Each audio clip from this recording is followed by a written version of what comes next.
السلام عليكم ورحمة الله وبركاته. أهلا الطيبين ناسنا الخيرين، مساكم الله بالخير والهناء. أهلا وسهلا بكم في حلقة جديدة من برنامجكم صوت الناس. دعواتنا لله سبحانه وتعالى لا تنقطع أبدا بأن يجمع شمل الليبيين ويهدي سرهم إن شاء الله ويحفظهم ويحفظ بلادنا من الوباء ومن المرتزقة ومن الاحتلال يا رب يا كريم. دعواتنا لله سبحانه وتعالى بأن يرحم شهدائنا أولاد القوات المسلحة الذين يستشهدون ضد الاحتلال التركي وأذنابه. دعواتنا بأن يرحم الله أولادنا أيضا المنتميين للميليشيات الغير مدركين للمعركة الوطنية للأسف الشديد الذين تم تجنيدهم من أذناب الاحتلال التركي من أجل أن يحافظوا على مصالحهم.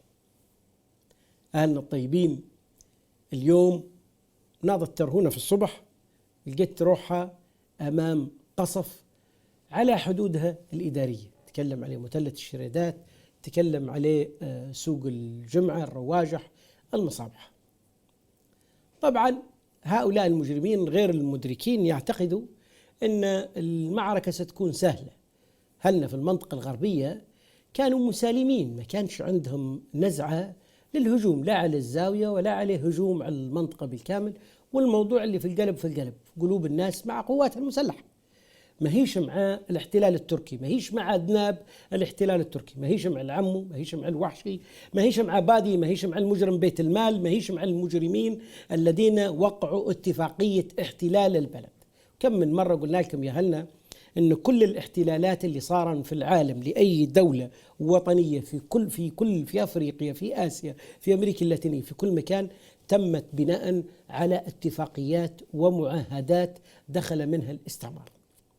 اليوم بارجة ولا اثنين فرقاطة ولا اثنين تركيات مقعم ذات في قبالة ميناء طرابلس ولا في أي تركينة أخرى، ويحاول يستهدفن مواقع القوات المسلحة كيف ما استهدفن غرفة العمليات في مدينة صبراتا التي دخل بعدها الهاجوج والماجوج، وسرقة وجرائمهم ما زالت واضحة قدام الناس. عارفين هذه الدولة المدنية الديمقراطية، الدواعش كيف شكلهم كيف لونهم. اليوم لقنوهم أهلنا في ترهونة درس منيح، وإذ نستحضر مقاومة أهلنا في ترهونة اليوم لأذناب الاحتلال التركي لابد أن أعيدكم للتاريخ. بالله عندي صورة باللغة الإيطالية، يجيبها بالله، في صورة كأبيض وأسود باش تشبحوا بس التاريخ. الجهاد ما هو سهل، أن تصطف أهلنا وشبابنا وناسنا في منطقة ترهونة لمقاومة هؤلاء الأذناب الذين يقودهم ضباط إتراك هم جزء من الكارثة. هذه الصورة كبرها وحطها على كل الشاشة، خل يشبح الليبيين. هذه جريدة إيطالية يا ليبيين تتكلم على قتل أكثر من 2200 مواطن في ترهونة في سنة 1915.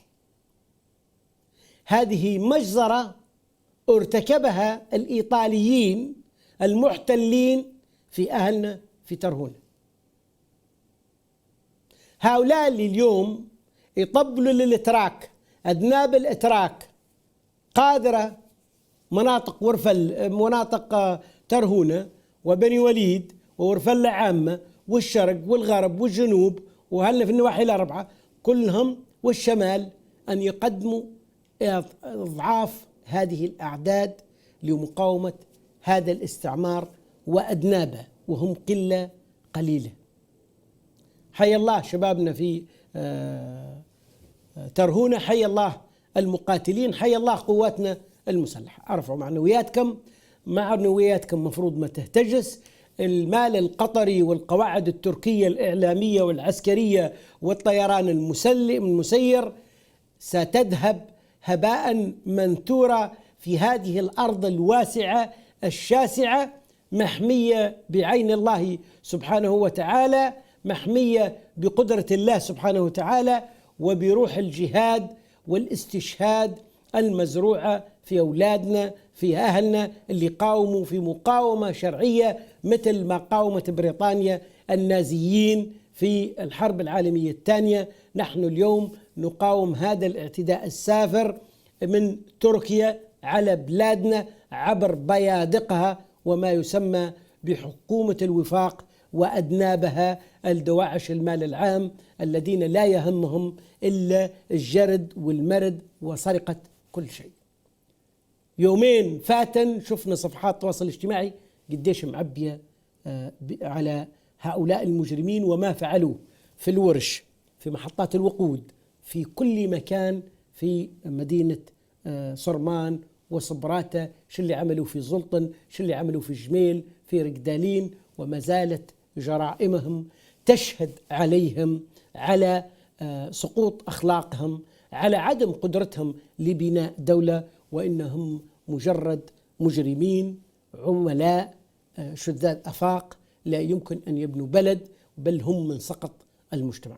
اللي دبر عليهم اليوم وقال لهم أنتم بتخشوا الترهونة، قولوا لهم هيهات هيهات أنك أنت تدخل ترهونة، هيهات أن تتقدم حتى على بواسل القوات المسلحة الذين يقاتلونك اليوم في وسط طرابلس. وقد رأيت قدرة القوات المسلحة رغم ضعف الإمكانيات وطول خطوط الإمداد، ومع ذلك اليوم تخنق هذه العصابات في وسط طرابلس. حياهم الله الأبطال البواسل. شوفوا الطيران المسير كيف أصبح يتساقط في سماء بلادنا. هذا الطيران حق ملايين من أموال الليبيين، من أرصدة الليبيين، من السلام عليكم ورحمة الله، من أرصدة الليبيين. جيب لنا فيديو بالله الطيران المسير، هذا الطيران المسير حق ملايين من أموال الليبيين اللي مش لاقين لا الضمان الاجتماعي، لاقين لا أموال المحافظ ولا الأسر النازحة وظروفها المتملحة، ومع جائحة كورونا، مع الإغلاق التام، ما فيش مواد غذائية، الاستغلال فيها فاق التصور وفاق الأخلاق. مع ذلك قواتكم المسلحة ما زالت مصرة على هذه المعركة الوطنية، عزمها لن ينثني على الإطلاق. هذه صور طيرانهم المسير تساقطت في بني وليد، تساقطت في نسمة، وتساقطت في جنوب طرابلس، وعلى ترهونة، وعلى محاور السبيعة والعربان. حسب ما أفاد العميد خالد المحجوب قال أكثر من مرة إن عدد الطيران المسير اللي أسقطت القوات المسلحة لعند المعارك الأخيرة يصل تقريبا إلى 50 طائرة مسيرة. تخيلوا لو كل طائرة منها حقها 2 مليون ولا 3 مليون، كم حقهن من خزينة الشعب الليبي. يتكلمون عن الكورونا والإغلاق التام وعدم إرجاع المواطنين الليبيين. طائرات إحضار المرتزقة السوريين الأتراك لم تتوقف. هؤلاء المجرمين المرتزقة أذناب الاستعمار سيلعنهم كما لعن أذناب الاستعمار الإيطالي، كما لعن أذناب الاستعمار التركي، كما لعن كل منبطح لهذه الفوضى ولهذا العبث. حي الله قواتنا المسلحة، وكان الله في عون رجالها. أيضا لدينا فيديو تاني للقوات المسلحة وهي تسقط الطائرات وتتقدم حقيقة في مواقعها الأمام. هذه صورة، جيب لي صورة الفيديو بتاع وهم يتقدمون في معبر في منطقة عين زارة، تقدمات الجنود في الفيديو بداية السوداء من الإعلام الحربي.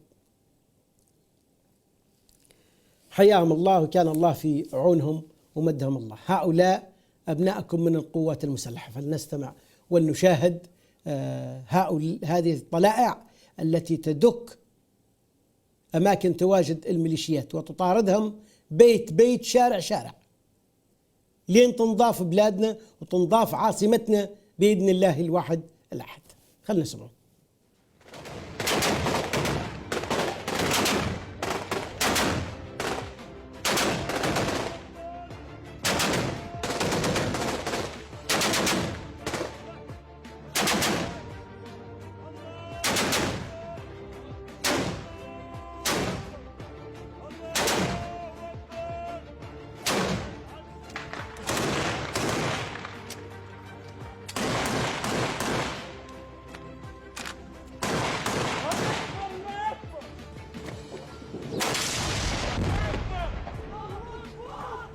داخل محاور عين زارة، المواقع الجديدة التي تم السيطرة عليها بالكامل قبل الكتيبة 148، كتيبة 300 403 309 و104.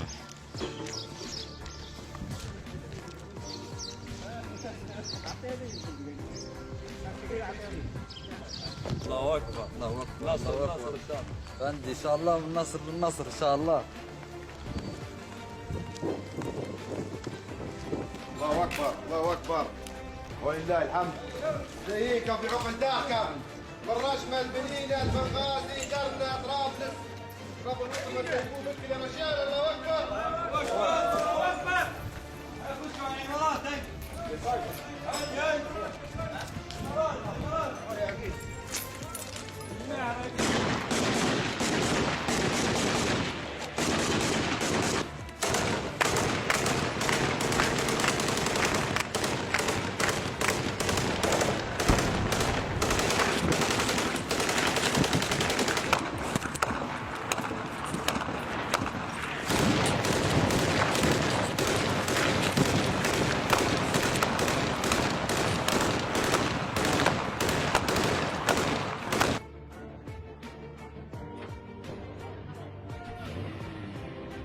الله اكبر الله اكبر.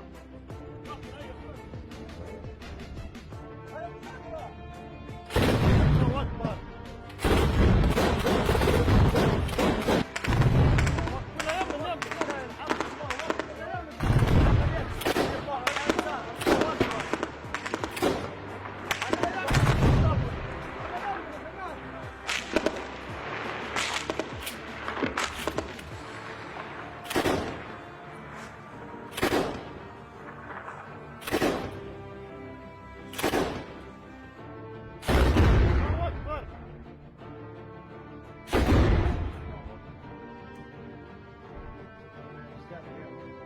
نقتحم مراصد العدو. الله اكبر ولله الحمد.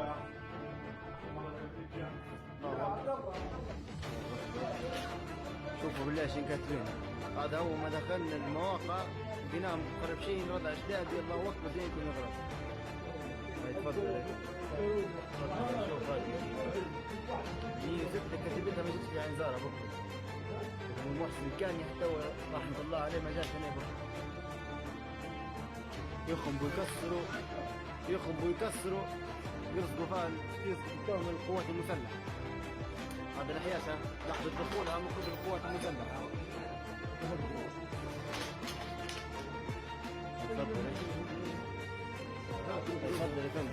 هدفنا هو تحرير طرابلس، ونحن رانا نحن نقول لاخوتنا اللي في طرابلس اللي مغرر بهم بهالكمومات السورية اللي جابوهم، رانا نحن هدفنا ليبيا واحدة، ولا جايين لا ندمر ولا نكسر. مكلفين طاعة ولي امر، مكلفين بتحرير ليبيا والله اكبر ولله الحمد.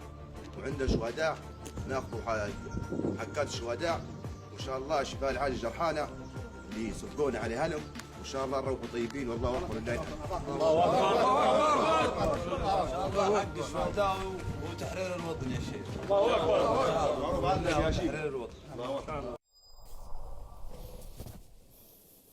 هؤلاء أبطال القوات المسلحة الذين يقارعون أذناب الاستعمار التركي. المعركة اليوم معركة ضد الإتراك واحتلال باين وواضح للعيان. نترحم على كل الأبرياء الذين يسقطون في هذه المعركة، لكن لما الدبابات ولما الهاوزر يقعد في غابة النصر وفي 77 ويقعد ما بين حياش الناس يتستر بالمدنيين، كان الأجدر له إذا كان فعلا رجل أن يقابل الرجال في المشروع، أن يقابل الرجال، مش يختفي مثل الجبان الرعديد بين الناس، وعندما يصاب المدنيين نتيجة لرعونته ونتيجة لعبته وعدم تحمل المسؤولية الوطنية يطلع باش تتصدق علينا الجزيرة أو تتصدق علينا قطر عبر وكلائها وأذنابها الذين باعوا الوطن بتراب بخس ورخيص. هذه الميليشيات ومن وقف معها، من يسمون أنفسهم بحكومة الوفاق ولم تكن يوما وفاقا، كان هذا رأي تحصلت فعلا على موافقة، لأن الحكومات لا تنال اعترافها بالخارج بل تنال اعترافها بالداخل. هل تحصلت حكومة السراج؟ من بقى في المجلس الرئاسي؟ كم عدد لوردات الحروب والاحتلال اللي اليوم ياخذوا في أوامرهم من الاتراك بايعين هلهم ويستغلوا في ضعاف النفوس من أبناء قبائلهم لجذبهم في هذه المعركة الخاسرة. المعركة ما هيش ضد أبرياء مصراتة، المعركة ضد مجرمين مصراتة، ضد السكار الرعبيد إبراهيم بيت المال، وضد المجرمين اللي عاتوا في وادي زمزم فسادا. اليوم وأنا أطالع الأخبار قبل أن ندخل للاستديو فوجئنا بعميد بلدية بن وليد ومعه مجموعة ماشيين لمصراتة.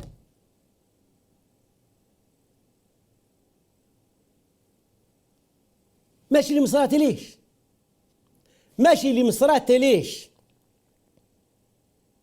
المعركة الحقيقية هي القبض على طرابلس بيدك.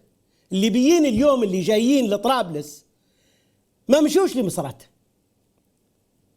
مصراتة مش الأبرياء، مصراتة المجرمين أذناب الاستعمار، ما يمشوا لهمش، لا يمشوا لهم عسكريا ولا يمشوا لهم يستجدوهم حقوقهم. اليوم المجرمين وأذناب الاستعمار الاتراك الاستعمار التركي في مصراتة هم اللي جايبين السوريات بايتات في ديار نوم خواتكم في طرابلس، هم اللي دفدروا في هلكم في زمزم، هم اللي قتلوا الطفلة بلقيس وجابوا ونفذوا القرار رقم 7 رغم كل القبائل اللي مشت لهم. اليوم ماشي أنت تستجد فيهم لأنك أنت عميد الصدفة، مش عميد المرجلة، مش عميد البارود. يورونا التريس اللي مشوا معاه في الوفد في أي جبهة، في 11 في 12 ولا حتى في جردة بارود عليها الكم، لكن تمشي تستجدي بيت المال السكير الرعبيد اللي لا خلوا عليه هلك، لا غاز لا حوالة لا حياش لا 24 ساعة يدفدروا فيهم، يدفدروا في الشيابين ويفرغوا عليهم في الرصاص فوق من رؤوسهم. شنو ما زال الآخر؟ ما زال غير يخطفوا خواتك وبناوية الوادي بس والقداحية، شنو ما زال تاني؟ وماشي تطلع طفلة وتصور معاه لأنك أنت تلتقي أنت وياه في حكومة الوفاق بأي شكل. المعركة معركة الليبيين، وأني لك من الناصح أمين، لأن معركتنا وطنية، ما هيش معركة اجتماعية، ما هيش قبلية باش نداري عليك ولا نداري على حد آخر. كل واحد عنده قبيلة، كل واحد عنده هل. احنا مشكلتنا في مشكلة العصابات التي تمكنت من طرابلس، دواعش المال العام اللي سرقوا كل شيء على مدى 8 سنوات. اليوم يا سيد رجال جدابية اللي يموتوا في طرابلس من أجل حق جدابية، ورجال طبرق ورجال البيضة وبنغازي والكفرة ووباري وغات وسبها وسرت وبن وليد والمشاشية والزنتان والرحيبات والرجبان والأصابعة ومناطق المنطقة الغربية بالكامل، العربان وترهون وغيرهم، هديهم لاهدين على طرابلس باش يفكوا حقوقهم، باش يفكوا انهم هم يعيشوا في امن وامان. ما بعتوش الوفود بس يستجدوا مصراتة شن تعطي لهم، مش مصراتة العاقلة والرجال الطيبين والكويسين والمخلصين، لا ابدا، انما مصراتة المجرمين اللي ماشي اليوم مقعمز معاهم وتصور معاهم وهم يدوسوا فيك. ما يبوش منك بيان، دير لنا بيان انك انت معانا، لا ما تدير لناش بيان معانا، نير معاك. اذا كانك انت ماكش قادر تدير بيان معناه عارف ان المدينه ماشي معاهم، عمرها ما كانت تبع الميليشيات، عمر المدينة ما كانت تبع الميليشيات. لو المدينة في بن وليد تتحمل الميليشيات كان هذا ما دارتش المعركة في 2012. لكن أنت غير مدرك ولا تمثل إلا نفسك. أنت مثلك مثل اللي جو يلهدوا مع ميليشيات مصراتة في 2012. أنت سعرك بسعر اللي زغرتوا على قتل هلهم وناسهم في 2011 على قصف المدينة وقتل الناس. ما عندك الشعور. المصاريت خير منك، خير منك لأنهم فاكين فك، مش تلاقي أنت وياه في حكومة الوفاق. لا والنبي تربح احنا نبو بنزينة افتح معي بنزينة. خير ما قاعد تشتروني كلام هذا، خير ما قاتش. شنو افلح انت من العرب افلح من الناس الاخرى اصحاب المدن اليوم اللي متراصين مع القوات المسلحة؟ هل تعتقد ان التراص مع القوات المسلحة هو لمصلحة آنية شخصية يعطوك مرتب ولا يعطوك فلوس تشري بين بل ولا تدير بين ارخام في حوشك؟ السلام عليكم ورحمة الله. مرحبا عبد العزيز. مرحبتين، من معي؟ انا ود الباديه سايق شاحنه. بالله يا اخوي عرجنا على جماعه البوابه ليهم 25 يوم تو. اي بوابه؟ ما تجيش بوابه راس جدير. بوابه راس جدير ما زالت مسكره البوابه لعند الان. لا حول ولا قوه. مسكره والجماعه تشوفوا حتى الفيديوهات اللي وفدوكم بيهم. والمشكله اني سايق ودائما المر اللي ياكلوا فيه زي ضايق انا قبلهم وعارفين مواضيعهم. مشكله ما فيش حمامات، ما فيش والبيدوش. شوف انت، شوف ظروف الانسان كيف يمر يا راجل. لا حول ولا قوه الا بالله. والمشكله مش هيك، المشكله نعم. المشكله قوت ليبيين، المشكله مواد غذائيه، تجميد، اسمنتو. بالله اسمنتو ب 48 جنيه هنا في زيتون يا شيخ عبد العزيز. لا حول ولا قوه الا بالله العلي العظيم. لا حول ولا قوه الا بالله. هذه آلة تخدم ثلاجة تبريد، وفي اللي معبي مواد غذائية، وفي اللي معبي حفاضات للأطفال، وفي هلبة ما تنظر. جيب دخل البضاعة ودير له حجر صحي زي الدول الأخرى. ما والله ما تجي يا عبد العزيز. لا حول ولا قوة إلا بالله. والله أنا حاضر. هو للأسف. بارك الله فيك. بارك الله فيك. ونهدي للليبيين الهداية إن شاء الله وربي يهديهم. إن شاء الله. أمين. بارك الله فيك وجزاك الله كل خير إن شاء الله. شكرا يا ولد البادية. هذه كارثة أخرى طبعا من كوارث الميليشيات. لو الشباب هذيهم يعلنوا غدوة يقول لهم إحنا بنمشي نقاتلوا في طرابلس تو يفتحوا لهم بوابة راس جدير، لأنهم هم الطائرات لم تتوقف لجلب المرتزقة من تركيا، ولكن قوت الليبيين في بوابة راس جدير ال 250 شاحنة باش يدخلن فاتن حتى 45 يوم وهم في العراء. للأسف الشديد ما فيش من يفتح.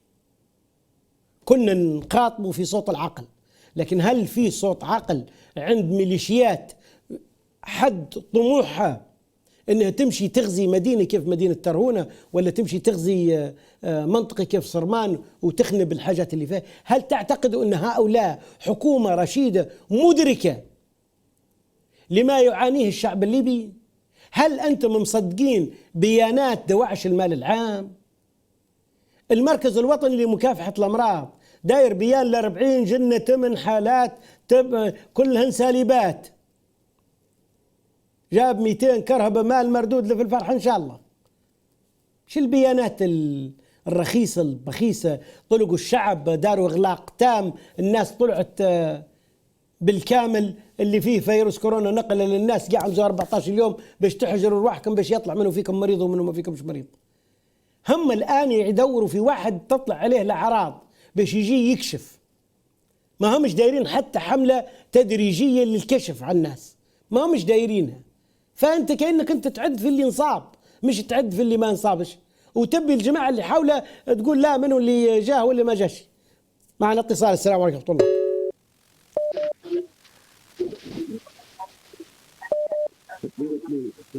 السلام عليكم. يا دكتور عبد العزيز، تحية والتقدير ليك ولكل أهلنا الطيبين. من معي؟ معك عبد السلام الفاخري من بنغازي. مرحبتين أخوي عبد السلام، التحية والتقدير ليك ولأهلنا الطيبين في بنغازي. تفضل أخوي عبد السلام. جمعتني ولا لا في اي نعم اي نعم. كيف لا؟ 24. بارك الله فيك بارك الله فيك. أول مرة التحية والتقدير لك وكل عام وانت طيب بحلول شهر رمضان المبارك. كل سنة وأنت طيب والفريق والشعب الليبي المصاحب سلام. إليك. بارك الله فيك. أرجو منك مساحة. تفضل تفضل. فضلك. أولا يا دكتور عبد العزيز، الوباء هو غسان سلامة، مش وباء اللي جاينا من ربك، هذه معجزة لهم. الوباء غسان سلامة اللي يضحك علي جيل بنغازي ولا جيل طرابلس يلعب بينه وعدى وسيبك. صح ولا لا؟ نعم، الوباء الأمم المتحدة، التدخلات الأجنبية بالكامل، هذه هي الوباء. تحط اللي يدوسنا، مع عمرها الأمم المتحدة حطت واحد يساعد الشعب العربي. نعم نعم. لما تحط الأمم المتحدة كيف عمر موسى؟ نعم مثل عمر موسى نعم. اللي باع ليبيا. نعم. وهذا مش موضوعي، الموضوع هنا اللي بنحكي لك عليه ويهمني اكثر واكثر. نعم. عيادة السكر. عيادة السكر في مدينة بنغازي. نعم. تسمع فيا كويس؟ نعم نعم نسمع فيك. في مدينة بنغازي والمناطق اللي ضواحيها شاكر سلوم وقميل وشجرتينا ولا هذا الناهي عيادة. اقسم لك بالله العظيم، اقسم لك بالله العظيم اليوم عدينا لها، اقسم لك بالله العظيم المفروض يحلوا حتى الدكاكين. عالم في عالم عظم. لا حول ولا قوة الا بالله. وهذه مسؤول عليها مدير المستشفى اولا قبل الاخرين. مدير عيادة يعني السكر وين يا عبد السلام؟ يا عبد السلام وين؟ وين؟ نبوا ناخذوا دواء حاطين عليه منظومه وكلها لا منظومه ولا شيء، كلها دفنقي زي هذه وحده. الاخرى التحيه والتقدير العيات المختبر اللي قدامها بتاع التحاليل. نعم. اقسم لك بالله العظيم منظمه تنظيم عمري ما شفتها في حياتي، حتى الكراسي بين بعضهم وتحس مثلا ما فيش العك. هذه عياده خاصه ليش؟ لكن هذه عياده حكومه بمعنى ومعدل عليها حق. نعم. ونتمنى رئيس البرلمان ابراهيم الدرسي يمر عليها، ونتمنى قعايمي والله ما نعرفه، ونتمنى قعايمي يمر عليها العياده. بس عياده السكر المفروض 24 ساعه محلوله باش ما يقباش فيها ناس تستعي بعدها. يخدموا نظام ورديات، يعني يخدموا نظام مجموعات. نعم. هذه وحده. والمهمه الاخرى، زمان كانت عندنا سيارات اجره. كان عندنا سيارات أجرة، هذه على المواصلات. جمعية عندنا مواصلات، وزير المواصلات جمعيته يسمع فينا والله ما يفضلنيش يفكر، ياخذوا عليه فلوس. المفروض الصح الصحيح يرجع عن السيارات الأجرة الصح داخل المدينة وخارج المدينة. ليش؟ لأنك أنت لما نعبي من بنغازي السلوك تبقى محددة، لكن تو سيارات الحافلات الفيتو يعبى في مواطنين. وين ماشي؟ والله ماشي سلوك. يهلب سلوك. وين ماشي؟ والله ماشي المقرون. يهلب المقرون ماشي الاشتابيه بالشكل هذاهي. ويعني ركاب، نحن ما نشموين على الركاب، ولكن على الاقل تبقى محاصر، الناس يخش عليك من منطقه الى منطقه. لكن سيارات خاصه يعبي ويقبل ماشي كانه يعزي. وين ماشي؟ ماشي المكان اللي نقول انا ماشي سرت مثلا. يقبل صح الصحيح المواصلات تنظم سياراتها في اسرع وقت.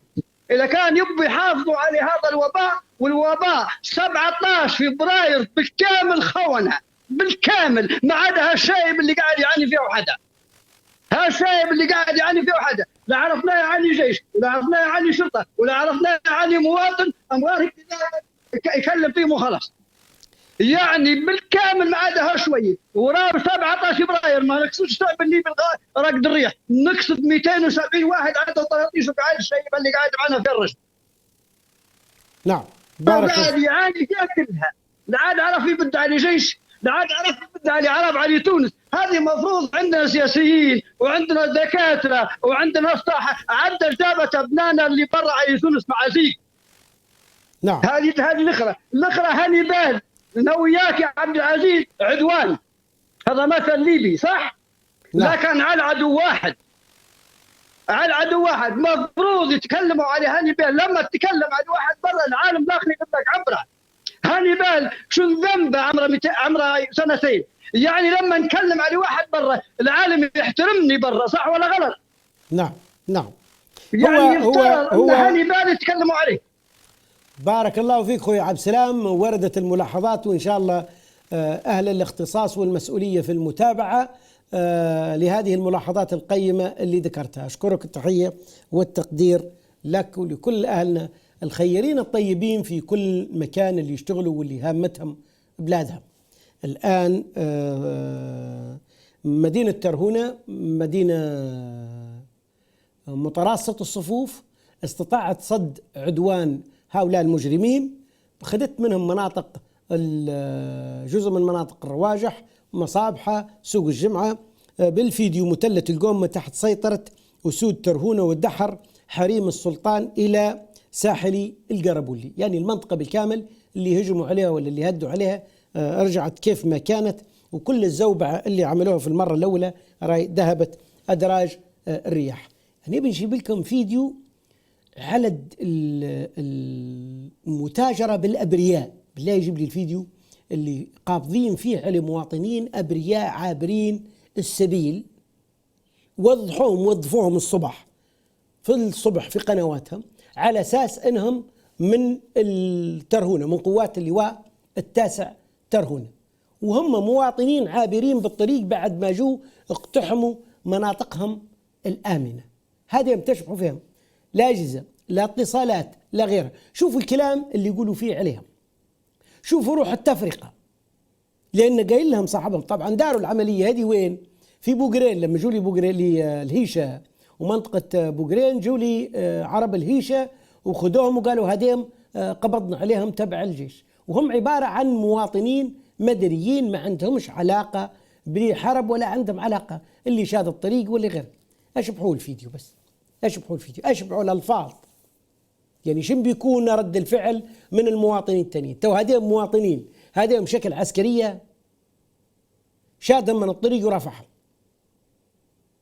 صلف، كذب، اتهامات، والمعركة أصبحت واجبة ضدهم. المعركة ضد مصراتة مصدر الميليشيات وليس الأبرياء الطيبين أصبحت واجبة. هؤلاء اللي اعتدوا على منطقة المصابحة وسوق الجمعة ومنطقة اللي هادية ومناطق زراعية ووادعة ما عندهاش علاقة وجايين هادين عليها ويدوسوا في الناس، هادم لن يتوانوا عن تدويس أي منطقة. ولو يحكوا لكم أهل زمزم والقداحية والهيشش دايرين فيهم، لما يدخل الجيش عليهم ويهزمهم يهربوا لعند كوبري سدادة، بعدين الجيش ينسحب لمنطقة الوشكة، هم يجوا يتكسلوا فظان وضرب في الناس. البوابات بين بيوتهم 50 متر ما تقدرش توصل لحوشك، حوش خوك 50 متر ما تقدرش توصل في زمزم، ويمشي واحد ما يمثلش حتى حوشه وحتى ضراريه، لأن عنده صفة عطوه له تنظيم الإخوان المسلمين اللاعب الرئيسي ما تحت الوجوه، أعطاه كرسي عميد بلدية بن وليد، يقعمز يمشي يقودوه من خشمة ويحطوه في مصرات، متناسيا بالقيس ومحمود بالبارود، غلق البنزينة، غلق المقدرات، غلق الطرق، الاختطاف على الهوية، تدفيس هلا وناسا وعربة، كل الموضوع هذا متغاطي عنه، ويقول نتبع حكومة الوفاق. إيه نعم، لأنك أنت مش تتبع حكومة الوفاق، أنت ما تقدرش تكون في صف الرجال، أهلك وأهل قبيلتك في صف الرجال. فرسان ورفلة لم يقفوا عن معركة الوطن من 2011 لعند اليوم ضد الميليشيات وضد التطرف وضد المجرمين ومع قواتهم المسلحة، هم وصحبة القبائل الليبية. الحبوني اللي جاي قاتل، ولا الجراري اللي جاي قاتل من طبرق، ولا الزوي اللي جاي قاتل من الكفرة، ولا التباوي ولا التارقي، ولا القبائل الليبية المقرحي والزنتاني والرحيبي والأصيبعي والترهوني ومن نواحي الأربعة والنايلي وغيره وغيره من القبائل، هاديم اليوم مش جايين باش يعطوا الكرسي لفلان وعلان. أنتم من تستطيع شراءكم بالكرسي، أنتم اللي بقبض عليكم شوية، بكشش عليكم حكومة الوفاق وعطتكم كراسي ما تساويش باش يشروا شرفكم وكرامتكم بس. ما فيكمش اللي شريه كرسي من حكومة الوفاق ما عادش طلع قال بغ للميليشيات، طلعوا لي واحد بس تبوأ منصب من حكومة الوفاق بكشت عليه بس أعطاته منصب باي في كل المدن الغير اللي ما زال فيها سلطة أو بقايا سلطة الوفاق. أهلك محترمينك والناس محترماتك، مش عليه إنك أنت لأن ما تبيش تخش في مهاترات داخلية. المدينة طول عمرها مع القوات المسلحة ودفعت ثمنا باهظ عمرها ما كانوا فيه. ما تسحبش روحك أنت الأول، السبايس راهو قبلك كانوا موجودين واللي خدموا مع الطليان معروفين. موقف بن وليد ومدينة بن وليد وأهل ورفلة مصطفين في القوات المسلحة ويقاتلوا لأنهم فازعين مع أهلهم في ليبيا، لأن عارفين المشكلة في حكومة الميليشيات، عارفين المشكلة في حكومة دواعش المال العام اللي خايفين على كراسيهم ويتاجروا على أهلهم في مصراتها على أنهم بيسوين بيمشي سبايا للليبيين. أتشبع في أخلاقهم، أكتشبع في أخلاقهم شنو يديروا للناس. هل هاديهم كبروا في يوم من الأيام؟ أبدا. هل هاديهم قالوا صلوا على النبي؟ أبدا. هل عندهم حل في الأفق؟ رايتوا المعركة حامية الوطيس لها سنة، هل في حل سياسي في الأفق؟ أبدا، ما عندهمش حل، لأن الاتراك على رؤوسهم وبالتالي تم طردهم للقتال فقط. الرأي السياسي عند الاتراك، الرأي العسكري بقيادة الاتراك، النواشين اللي تشبحوا فيهم في حكومة الوفاق كيف الحمير الأشهب من جويلي لمحمد الحداد لغيره من المجرمين اللي موجودين. السلام عليكم ورحمة الله. السلام عليكم دكتور عبد العزيز. مرحبتين خويا علي، تحية وتقدير لك ولكل أهلنا في ترهونة. معنا أخونا علي النعاس مراسل قناة ليبيا الآن من مدينة ترهونة. أولا تحية لك ومن خلالك لأهلنا في ترهونة، ويا ريت تطمن الليبيين الآن اللي يسمعوا فينا واللي يتابعوا على الأوضاع، وين قواتنا المسلحة، لوين عادت وشنو كانت خلفية الهجوم اللي شنوه المرتزقة الوادناب الاتراك على ضواحي منطقة ترهونة. تفضل. تمام. قامت صباح اليوم الميليشيات المارقة بهجوم على مدينة ترهونة من محور القرابولي. تقدمت إلى منطقة سوق الجمعة مصابحة. نعم. تقدمت لمنطقة سوق الجمعة مصابحة وكانت لها القوات المسلحة في المرصاد، حيث تم تدمير آليات للحشد الميليشياوي، وتم القبض على عناصر، على 25 من عنصر من الحشد الميليشياوي، من بينهم مرتزقة سوريين. وكما يعرف كان في أحد من المرتزقة السوريين اتضح انه معروف في الوسط السوري او بين المرتزقه السوريين، يعرف باسم ابو فراس الدمشقي. وبحمد الله تمت السيطره، القوات المسلحه قامت بالسيطره على منطقه السوق والجمعه، والان تم دحر الميليشيات الى الطريق الساحلي الى ما بعد الحدود الاداريه لمدينه ترهونة. نعم. علي. نعم يا علي. نعم في الاستماع. نعم يا علي. أوضاع قواتنا المسلحة في الخطوط الأمامية في طرابلس. أوضاع القوات المسلحة اليوم قامت قوة عمليات أجدابية بالتقدم في محور عين زارة، وتم السيطرة على أكثر من مرصد للحشد الميليشياوي في منطقة عين زارة. وكما تقدمت القوات المسلحة في كل من منطقة السدرة ووادي الربيع وفي طريق المطار.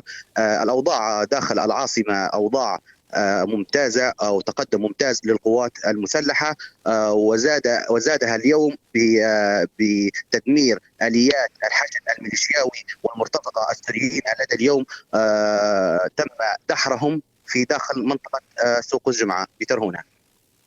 حياكم الله. بلغ تحياتنا الحارة إلى أهلنا في ترهونة وإلى شباب القوات المسلحة. سلام خاص مني وسلام من كل إدارة القناة لهؤلاء الجنود وهؤلاء البواسل الذين يقدمون أرواحهم رخيصة من أجل بلادهم ومن أجل أهلهم ومن أجل ناسهم. حياكم الله أخي علي وبارك الله فيك على هذه المداخلة.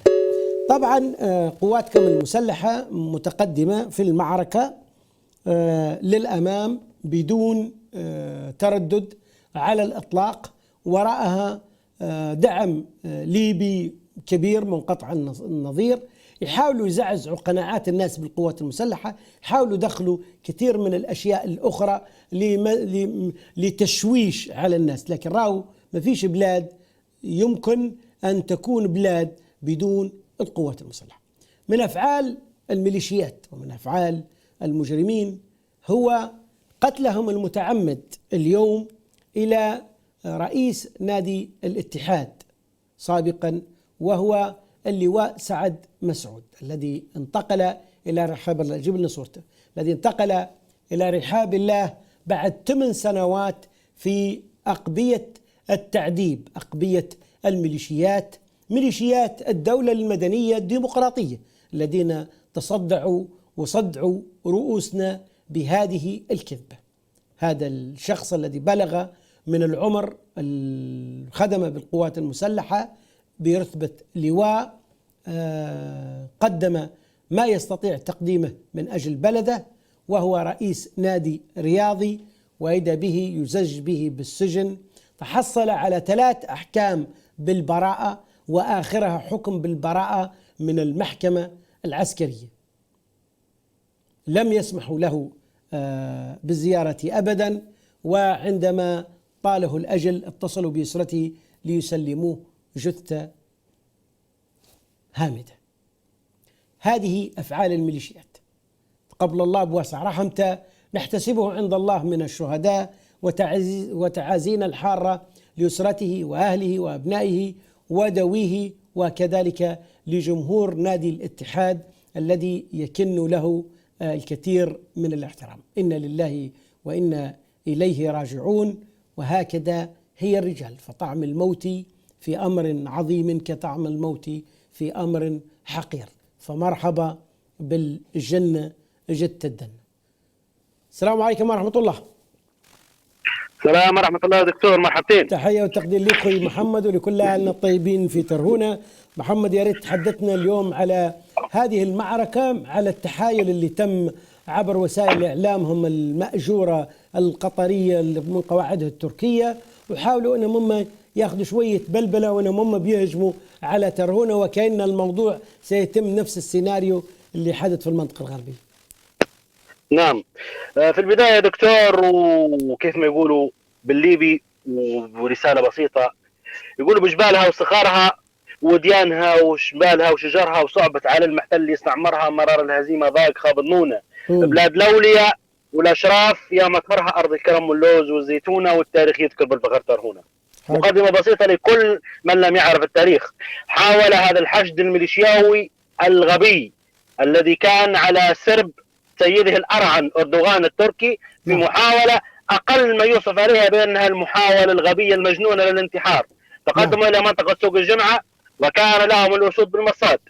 كانوا يعولوا على مجموعة من الحشد الإعلامي البسيط لهم ويرونه بسيط، فتمكنت القوات المسلحة العربية الليبية المتمثلة في رجال أبطال اللواء التاسع وأبطال مدينة ترهونة ومن معهم من أبطال القوات المسلحة، تمكنت من دحرهم وردهم إلى بعد تمركزاتهم الأولى. ما تتعرض إليه مدينة ترهونة يا دكتور ما هو إلا تعويل تركي وإعاز للمرتزقة الذين هم على شكلتهم من بنو جلدتنا. حاولوا التقدم إلى مدينة ترهونة، فكان الرد ليس بالحاسم بل الرد القاضي. كانت محاولتهم للتقدم كما استفدت الذكر هي محاولة الانتحار على أسوار مدينة ترهونة. هذه الخطوة ستكون مدونة في خطوة القوات المسلحة بأنها بداية انهيار هذا الحشد الميليشياوي. عولوا على فكرة مدينة ترهونة، غيبت من باب الإعلام إعلاميا من ناحية الإنترنت وإيصال الصور والفيديوهات من خلال شبكة التواصل الاجتماعي، ولكن نسوا وتناسوا بأن أبطال مدينة ترهونة وأبطال القوات المسلحة ليسوا أبطال من ورق يعولوا على السوشيال ميديا أو على تصوير الفيديوهات السريعة لهم. الرد الآن أبطال القوات المسلحة ما بعد منطقة سوق الجمعة وما بعد شيل سوق الجمعة وبوابة ما تسمى ببوابة القومة. أبطال القوات المسلحة عزائمهم تفل الحديد. أبطال القوات المسلحة المعركة الآن هم من أيقظوا أكثر من 400 ألف نسمة داخل مدينة ترهونة، ناهيك عن أبطال القوات المسلحة المتواجدين داخل المدينة. الآن الطوفان سيتقدم يا دكتور تقدم الأسود. رجال إذا تقدمت لا تعرف أمامها من شيء، حتى لو شاء الأمر أن تجعل من الجبال تحت أقدامها حصى بإذن الله تعالى. نحن نعول بإذن الله تعالى على إيماننا بالقضية، والمعركة الآن معركة احتلال تركي، وستكون الضربة القاضية في مقتل بإذن الله تعالى. المعنويات عالية، عزائم الرجال قوية جدا، إيماننا بقضيتنا وإيماننا بأن هذه القضية قضية وطن. ليس لدينا إلا خيارين، النصر أو النصر. حتى لو استشهدنا فالاستشهاد بالنسبة لدينا نصر. هذا تاريخ وليعلم الجميع، ورسالة لكل من يتابع يا دكتور أن مدينة ترهونة الوضع على أكثر ما يرام. الآن مدينة ترهونة كل رجل يدعى على الزناد، وكل رجل الآن وضع نصب أعينه أن هذا الاحتلال إذا حاول الاقتراب لمدينة ترهونة وكأنه أكرمكم الله الوباء أو الجراد لا يترك أخضر أو يابس، ناهيك عن الأعمال اللا أخلاقية اليوم وأسرهم لمجموعة من المدنيين والباسهم الزي العسكري ومحاولة للخروج بنصر زائف لهم. نحييكم، فأبشروا واستبشروا. عزائمنا لا تفل الحديد بل تفل الفولاذ الصلب، فأبشروا واستبشروا. أبطال القوات المسلحة على العهد باقون، معنوياتنا عالية تعانق عنان السماء، مستعدين. أعيننا ونصب أعين النصر، وهذه المقامة فيه الحج من الشيء اليوم سيكون لديه ردة فعل كبيرة جدا جدا بإذن الله تعالى، يسمع صداها بإذن الله هناك عند مولاهم في الباب العالي في تركيا. نحن اخترنا قضية الوطن وسننتصر بإذن الله تعالى. بارك الله فيك، أشكرك أخوي محمد صالح من ترهونة، والتحية إلى الأبطال الأشاوس أبطال القوات المسلحة. الآن ورود أن تخرج القذائف من غابة النصر ومن معسكر 77، ويتم التعامل مع مصدر الإطلاق النار. وين يتم التعامل مع مصدر إطلاق النار معاش تعيط وتقول مدنيين، لا حول ولا قوة إلا بالله. يعني لما تطلع القذائف من 77 وحولها والبيوت اللي حولها، هذه بيوت سيدي خليفة طريق والبريد. هذه كيف بيصير فيها؟ المدنيين اللي حولهم كيف بيصير فيها؟ غابة النصر مش عمارات نادي الاتحاد إحداهم؟ مش يشبحوا فيه البارود؟ مش الأرض من تحتهم تزلزل؟ من قصور الضيافة كذلك. هذا اللي نعتبره فيه الاحتماء الجبان بالمدنيين، لأن هديم يدافعوا عن دولهم، عصابات تحالفت على ارتهان دولة ليبيا مش مؤسسات. وبالتالي تم أخذ مدينة صبراتة من اللواء عمر عبد الجليل، ولأن عمر عبد الجليل اللواء عمر عبد الجليل كان طيب سيب أولاده في البيت بحيث يحموا بيتهم ويقعمزوا فيه، ومشكلتهم معاه هو شخصيا. لكن من غير ما اللواء عمر عبد الجليل لم يدرك أن هؤلاء لا ذمة ولا ضمير ولا أخلاق لهم، هؤلاء عبارة عن مجرمين قتلة. هذا استديبوا. هلنا يعرفوا اللي يقولك واحد استديب خديع القتل، تعودوا على الدماء، ما يقدروش يعيشوا من غير دم من غير قتل، تعودوا على مناظر الجثث، فهذين أصبحوا مجرمين. لما تسيبه دائما اللي يطلع من حرب عسكرية بهذه الكيفية تحتاج أنك أنت تدير له علاج نفسي اجتماعي، كيف يتأقلم مع حياته من جديد. هاديم هم شفتوهم كيف داروا، قتلوا صغار عمر عبد الجليل اللهم اغفر لهم وارحمهم، نحسبهم عند الله من الشهداء، وسيطروا على مدينة صبراتة، ردوها للعمو، والعمو يتكلم عن المصالحة وننفذوا شرع الله. من هو شرع الله؟ اللي هو تنظيم داعش. شرع الله معروف. فأنت تخيل صبراتة من تسلم لمدينة كيف عمر عبد الجليل ورجال الضباط العسكريين متاعين الشرطة، وما بين تسلم للعمو ولا عبد الله المحجوبي اللي كان يعرفوه الضباط اللي معاه طبعا الداعشي هذا، واللي ركب موجة فبراير، واللي كان في جرة محمد ولد حياة الخويلدي، وبعدين دار عفسة أخلاقية لزوه لوحوه في الحبس. وقعد يجري ويستلطف بيت تربح وردوني. وين جيت فبراير نقز فيها وراقد في شلامة الإخوان. هاديهم هم الإخوان واللي يستخدموا في الدين والداعشيين، هاديهم هم ما يهمهمش من يستخدموا. استخدموا بوك العربي وانتم بيعرفوها البنغازي شن شكله وشن ذاته وصفاته. يستخدموا في كل اللقطاء والمجرمين واللي ما عندهمش أخلاق،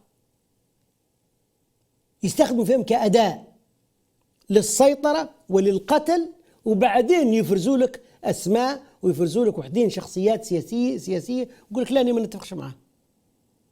هؤلاء المتمترسين في الآلة الإعلامية التقيت أنا وكثير منهم في مناظرات على القنوات الناطقة باللغة العربية مختلفة، BBC، على روسيا اليوم، على الغد العربي، على العربية، على الدنيا، كل قنوات كثيرة التقيت أنا وياه.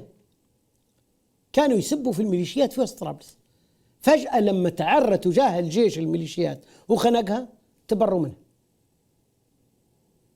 وهذا هو ديدن الميليشيات، ما يغطيهاش اتفاق قبلي، ما فيهاش حتى اتفاق قبلي على الإطلاق. هذه ميليشيات، هذه أذناب للاستعمار، هذين أول ما قتلوا أهلهم وناسهم، هذين باعوا عرضهم لأنهم جلبوا المرتزقة. جويلي بايع عرضه لأنه جايب المرتزقة، لأن عرض العسكري وعرض ليبيا أنك أنت لا تدوسها بهؤلاء المرتزقة التشاديين اللي جايبهم والفروخ اللي معاك شاريهم بالفلوس وهم مهربين البنزينة. لا عمرت طريق في الزنتان ولا قدمت شيء للزنتان، والآن تتغوت لأهلك الزنتان ولبعض شباب الزنتان الناشطين باش يقولوا لا ما يتكلمش علينا الإعلام. ودورة تسمع واحد مجنون طالع يحكي لا احنا الزنتان. يا سيدي ما كتب برنارد هنري ليفي في كتابه مش للأجيال الليبية، للفرنسيس الناطقين بالفرنسية بعد 1000 سنة على ليبيا على شكلها. الكتاب هذا قاعد فالتاريخ قاعد. هذا بعد دم هلا في المطار. هذا مشي جاب عشري عماد الطرابلسي بعد ما سلح الجيش وعطاه الملايين وعطاه الكراب وعلى أساس قوة، وقعد في منطقة العزيزية وقعد في منطقة الهيرة، وبعدين شلبط شراه جويلي وسقط قعمز في الرقاتة. حد طموحي قعمز في الرقاتة، غير مدرك للمعركة الوطنية. هو عبد الله فراولة وهم اللي فزوا في منطقة غوث الشعال. شن بيحصل حصة مع الوفاق؟ شن بيحصل حصة ديلي بس، ديلي ومن الياش، مش واحد فارس بيرفع الهمة والضمير وبيقدم شيء لمدينته. شو اللي قدموه هؤلاء المجرمين؟ شو اللي قدم جويلي؟ حتى لما اعتدى على اللواء الرابع اعتدوا عليه منا اللواء الرابع. هل من أجل أنه يشد الإجرام في ورشفانة؟ لا، لأن هو اللي مسؤول اليوم على الخطف وعلى ابتزاز الناس في ورشفانة معمر الضاوي. مجرد ما تحالف معاه أموره وياه سمن على عسل. هو مرتزقة معمر الضاوي. اليوم اللي مهجرين العزيزية وقتلوا ورشفانة هو جويلي ومن معه، مش الزنتان، مش القبيلة العصية العارفة. ما تحتاجش واحد هبرات يرد عنها ولا يدافع عنها. تاريخ كاتباته في الكردون، وتاريخ كاتبه دريس مادي ومسيك على خط الموت 32. هذا تاريخ الزنتان. ما يش مستحق لواحد يهبرط باش باك يعطوها سفير ولا يعطوها عقاب مرتبات حاصلات ولا يستجدي فلان ولا علان. لا، زنتان أكبر من هذه القصة. علينا بتعرية المجرمين. دواعش المال العام اللي مسبب العملاء للأتراك، هذهم لا لهم أب ولا لهم أم ولا لهم قبيلة. لأن التاريخ مش فلان وعلان، التاريخ مش عبد العزيز ترضى عليه ولا تكره، ولا لو كان إني ذكرت الليبيين معناها أنا بنقيق بيك. لا، الليبيين عارفين اللي هناك. شو كان سكت عليك الإعلام معناها الليبيين ما ينقلوش في القصص؟ ينقلوا فيها القصص. الليبيين عارفين كل حاجة وكل واحد حاطيني في مكانه. نحن نبحث عن صيغة للتعايش الآمن فيما بيننا، لا يوجد بلد بدون قوات مسلحة. الوقوف مع القوات المسلحة واجب وطني مش سياسي، مش برقماتي. اعطوني مرتبات ولا حطوني سفير كان هذا مش معاكم، ولا نقعد نبلبل ونلمع في الاخرين باش نستعد للقفص للمركب الاخر ولا الجهه الاخرى باعتبارها ما زالت تبي وحدين يخدموا معاها، ولا نغازل الاول ولا الجديد ولا غيره. لا، المعركه الوطنيه واحده مستمره للامام ضد الاحتلال التركي وضد المجرمين. حي الله ابطالنا الاشاوس في كل ليبيا، شرقا وغربا وجنوبا وشمالا. حي الله الصامتين واللي بالعين غصة الموت في أنفسهم وينتظروا في طلائع القوات المسلحة حتى داخل مدينة مصراتة وفي زليتن والخمس وقصر خيار والقربولي وطرابلس، عارفين إن المعركة اليوم هي إكراهات غصبا عنا، وسننتصر بعون الله تعالى، مش بالأشخاص، مش بوجود فلان ولا وجود فلان، لا، سننتصر بالعزيمة، مثل عزيمة أهلنا اللي جاهدوا الإيطاليين. جهاد ليبيا ما هو جهاد قيادة، جهاد شعب جاهد كل حد في بلاده. اليوم نحن أمام جهاد شعب يجاهد كل حد في منطقته بما أوتى من قوة وبما يستطيع حتى بالكلمة. حياكم الله، ما زلنا مستمرين معكم، نلتقيكم بعد الفاصل.